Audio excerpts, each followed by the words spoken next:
Je ne sais pas vraiment pourquoi j'enregistre ce message. Peut-être juste que j'essaie de mettre des mots sur ce que j'ai vécu.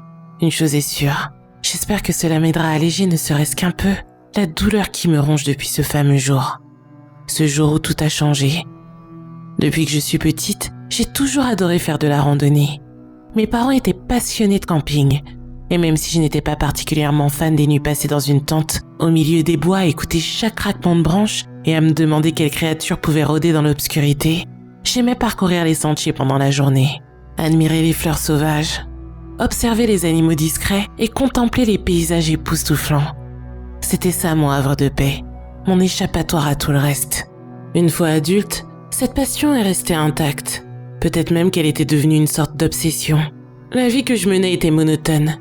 Et mon travail n'aidait pas. Je passais mes journées les yeux rivés devant un ordinateur, à trier des dossiers insipides et à répondre à des emails sans intérêt. Ça aurait déprimé n'importe qui. Alors dès que j'en avais l'occasion, je m'échappais. La plupart du temps, je partais seule. Cela inquiétait mes parents bien sûr, mais pour moi c'était essentiel. Ces moments en pleine nature étaient le seul moyen de retrouver un semblant de sérénité. Puis, Cameron est rentré dans ma vie. Il était arrivé dans l'entreprise 1 an après moi. Et dès son premier jour, il s'était fait remarquer. Pas par arrogance ou excès de confiance. Non. Cameron avait ce don rare de mettre tout le monde à l'aise. Il illuminait une pièce dès qu'il y rentrait. Comme si sa simple présence dissipait les tensions accumulées par les heures de travail. Toujours souriant, il avait une manière unique de détendre l'atmosphère. Que ce soit avec une blague improvisée ou un mot d'encouragement glissé au bon moment. Mais ce n'était pas un clown. Cameron avait aussi une curiosité insatiable, presque enfantine. Il posait 1000 questions sur tout, les projets sur lesquels on travaillait, les habitudes des uns et des autres, et même les posters accrochés au mur de notre bureau. Cette curiosité aurait pu être envahissante, mais venant de lui, elle était sincèrement attachante. Il voulait comprendre, apprendre et explorer. Un jour, lors d'une pause café, il m'a vue assise à une table, un guide de randonnée ouvert devant moi. C'était un vieux bouquin aux pages écornées, que je feuilletais distraitement. Je rêvais déjà de ma prochaine escapade. Tu fais ça souvent ? M'avait-il demandé, sa tasse de café fumante à la main. Je l'avais regardé un peu surprise. Peu de gens s'intéressaient vraiment à mes hobbies. Autant que possible, avais-je répondu en haussant les épaules. Ça me vide la tête. Il avait simplement souri. J'ai jamais essayé. Ça a l'air reposant. Il semblait sincèrement intrigué, et j'avais ressenti une petite pointe de fierté. Peut-être que mes escapades solitaires avaient de quoi inspirer après tout. Quelques semaines plus tard, il était revenu à la charge presque comme un enfant qui quémande un tour de manège. Est-ce que tu crois que je pourrais t'accompagner la prochaine fois ? J'avais hésité. La randonnée pour moi c'était sacré. Partager ça avec quelqu'un d'autre que mes parents, c'était étrange. Mais l'enthousiasme dans ses yeux m'avait fait céder. Nous étions partis tôt ce samedi-là. Bien avant que le soleil ne s'élève complètement à l'horizon. Le genre de matin où le monde semble encore endormi, enveloppé dans une paix fragile. La lumière filtrant à travers les arbres formait des halos fantomatiques dans la brune fime qui s'accrochait au sol.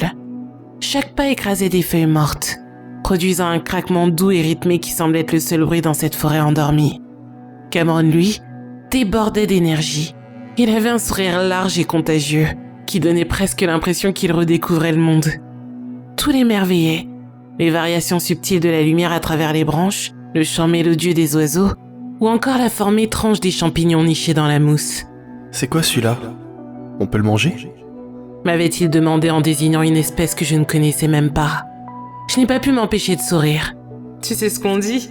Tous les champignons sont comestibles au moins une fois, n'est-ce pas ? Il avait ri, et le son léger de son rire s'était perdu entre les arbres. Mais malgré l'enthousiasme de Cameron et la beauté indéniable de cette matinée, il y avait autre chose. Une impression sourde qui s'insinuait en moi, grandissant à chaque pas. L'air semblait différent, lourd, presque oppressant, comme si la forêt elle-même cachait quelque chose. Le silence n'était pas paisible, il était chargé, comme avant un orage. Pourtant le ciel était clair, et rien, absolument rien ne semblait justifier cette sensation. Je me suis forcée à l'ignorer. Après tout, c'était une journée parfaite pour marcher, et Cameron semblait passer un si bon moment. Je ne voulais pas gâcher ça avec mes impressions bizarres. Nous avons continué et parcouru plusieurs kilomètres. La conversation était fluide. Parfois, nous nous arrêtions pour observer un détail qui capturait son attention ou le mien. Puis au détour d'un sentier, on a vu quelque chose d'étrange, un escalier, dressé là au milieu de nulle part. C'était une vision si incongrue que mes pieds se sont immobilisés d'eux-mêmes, comme s'ils refusaient de me porter plus près de cette aberration. J'ai senti mon souffle se bloquer dans ma gorge. Cameron, lui, a réagi de manière opposée. Il a lâché un petit sifflement admiratif, son regard brillant d'étonnement. Wow, c'est quoi ce truc? Sa voix était empreinte de fascination, et pourtant, je n'avais aucune réponse à lui donner. Ce qu'il y avait devant nous, c'était un escalier en pierre blanche. Sa surface semblait parfaite, comme s'il venait d'être taillé et poli, malgré le fait qu'il se trouvait au beau milieu de la nature exposée aux éléments. Chaque marche était d'une précision presque irréelle, sans une fissure ni une trace d'usure. Il montait sur une dizaine de marches, puis s'arrêtait net, suspendu dans le vide. Il n'y avait pas de rambarde pour encadrer sa montée, pas de structure ou de bâtiment auquel il aurait pu appartenir, et rien qui aurait pu expliquer sa présence. Cet escalier était là, seul et inconcevable, défiant la logique. Cameron s'était avancé de quelques pas, fasciné. Moi, je n'arrivais pas à bouger. Une sensation glaciale s'était insinuée dans ma poitrine, un mélange étrange de peur et de répulsion. C'était viscéral. Cet escalier n'avait rien à faire là. Et pourtant, d'une manière tordue, il semblait appartenir à cet endroit, comme une cicatrice ancienne sur la peau de la forêt, indélébile et hors du temps. On devrait continuer, avais-je murmuré d'une voix presque inaudible. Mon instinct me hurlait de partir et de ne pas poser de questions. Cameron s'était retourné vers moi, les sourcils légèrement froncés. Tu plaisantes? C'est incroyable. T'as déjà vu un truc comme ça avant? J'avais secoué la tête. Non, je n'avais jamais rien vu de tel. Et au fond de moi, je savais que je ne voulais pas en voir plus. J'avais essayé de le raisonner et de lui faire comprendre que cet escalier n'avait rien de normal. Mes paroles s'embrouillaient dans un mélange de panique et de frustration. Cameron, écoute-moi. Tout ça n'a aucun sens. Tu trouves pas ça bizarre, toi? Il s'était retourné vers moi, un sourire narquois aux lèvres, comme s'il trouvait mon inquiétude exagérée. Étrange. C'est fascinant, tu veux dire. Tu te demandes pas ce que c'est. Pourquoi c'est là?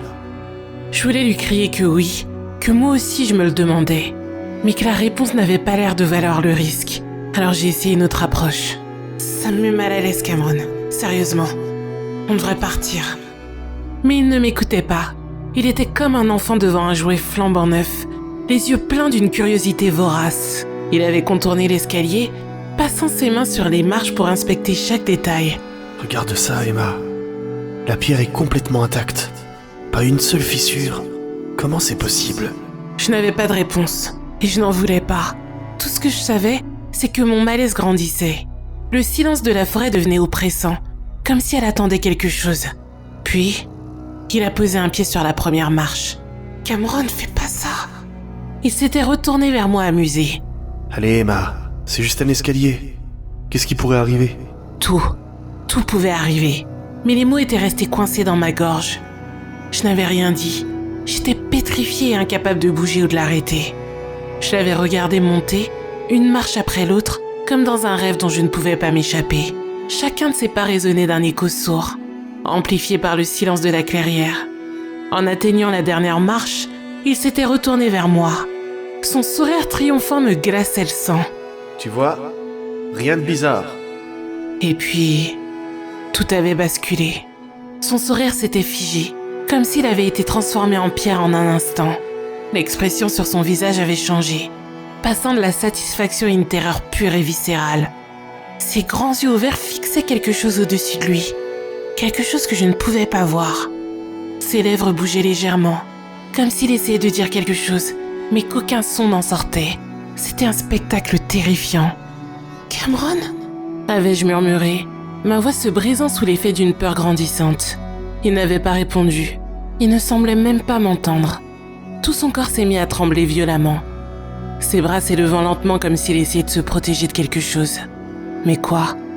Il n'y avait rien là, rien que je pouvais voir. Et pourtant, l'effroi dans ses yeux était si palpable que j'ai senti ma gorge se resserrer, comme si je suffoquais. Puis il a crié, un son déchirant, inhumain, un mélange de terreur, de douleur et de rage. Ce cri semblait venir d'un autre monde, résonnant dans la clairière vide et mourant dans le silence de la forêt. Je ne pourrais jamais l'oublier même si je le voulais. Il était gravé en moi, brûlé dans ma mémoire comme une marque au fer rouge. Je l'ai vu vaciller, ses pieds glissant sur la pierre. Mais ce n'était pas une chute normale. C'était comme si quelque chose le tirait, l'aspirait hors de ce monde. Ses mouvements étaient désordonnés, paniqués. Et ses yeux ont croisé les miens une fraction de seconde, emplis d'un appel à l'aide que je ne pouvais pas entendre ni comprendre. Puis elle a disparu. Pas une chute, pas un bruit, juste rien. Je suis restée là figée d'horreur, mes yeux rivés sur l'escalier. Il était vide, comme si rien de tout ça ne s'était jamais produit. J'ai couru jusqu'à la base de l'escalier, mon cœur tambourinant si fort dans ma poitrine que chaque battement semblait ébranler mes côtes. Le monde autour de moi s'effaçait, laissant place à un vide oppressant. Mes doigts ont effleuré la pierre blanche, froide comme la glace. C'était presque surnaturel au toucher. Je n'arrivais pas à croire ce que je voyais. Là où Cameron s'était tenu une seconde plus tôt, il ne restait plus rien, sauf une trace. Une éclaboussure rouge sombre souillait la pureté immaculée de la dernière marche. Mon esprit refusait d'accepter ce que je voyais. Cela n'avait aucun sens. Il ne pouvait pas simplement disparaître. Puis je l'ai entendu. Un murmure. Emma. Je me suis figée. C'était sa voix, mais elle n'était pas normale. Elle était creuse, distante, comme étouffée sous une couche de verre ou d'eau. Cela ne ressemblait pas à Cameron. Non, c'était autre chose. Une imitation, une parodie. Chaque syllabe semblait vibrer d'un malaise indescriptible, comme si quelque chose essayait désespérément de m'attirer. Une terreur primitive s'est emparée de moi. J'ai fait un pas en arrière, puis un autre. Mon instinct me criait qu'il fallait fuir. Fuir maintenant, avant qu'il ne soit trop tard. Je me suis retournée et c'est exactement ce que j'ai fait. Je ne me souviens pas vraiment de comment j'ai retrouvé mon chemin. Les arbres semblaient s'étirer, se pencher comme s'ils essayaient de me retenir. Chaque pas que je faisais résonnait étrangement, étouffé par le silence. La lumière s'estompait, les ombres grandissaient. La forêt d'ordinaire si accueillante était devenue un labyrinthe oppressant. Quand j'ai finalement aperçu ma voiture, j'étais en sanglots. Mes jambes tremblaient, mes poumons brûlaient et mes pensées étaient un chaos absolu. La nuit était tombée, la lune jetant une lumière pâle sur les arbres. Je n'avais aucune idée de combien de temps s'était écoulé. Les recherches ont commencé dès le lendemain. Cameron n'était pas venu travailler et j'ai dû expliquer à la police ce qui s'était passé, ou du moins ce que je pensais s'être passé. Les rangers, les volontaires, les chiens de recherche, ils ont ratissé chaque centimètre de cette forêt. Pendant des semaines, ils ont fouillé, sondé, creusé, mais ils n'ont jamais rien trouvé. Pas de corps, pas de vêtements, pas même une trace. Cameron s'était évanoui dans les airs comme s'il n'avait jamais existé. Et l'escalier, lui non plus n'était pas là. Quand ils m'ont emmené sur les lieux pour essayer de localiser la clairière, je n'ai rien reconnu. Tout semblait différent. La clairière où nous l'avions trouvée paraissait plus petite, comme si la forêt l'avait avalée. Mais je sais ce que j'ai vu. Cet escalier n'était pas un simple objet, pas une structure anodine. C'était autre chose, quelque chose qui ne devrait pas exister dans notre monde. Les nuits dans mes cauchemars, je revois cette clairière. Et l'escalier est toujours là, immobile, silencieux. On dirait qu'il m'attend. Et parfois, au milieu du silence, j'entends ce murmure glacial. Emma. Alors, si un jour vous croisez un escalier en pleine forêt, ne vous approchez pas, ne le touchez pas, fuyez. Car si vous montez dessus, vous n'en redescendrez jamais.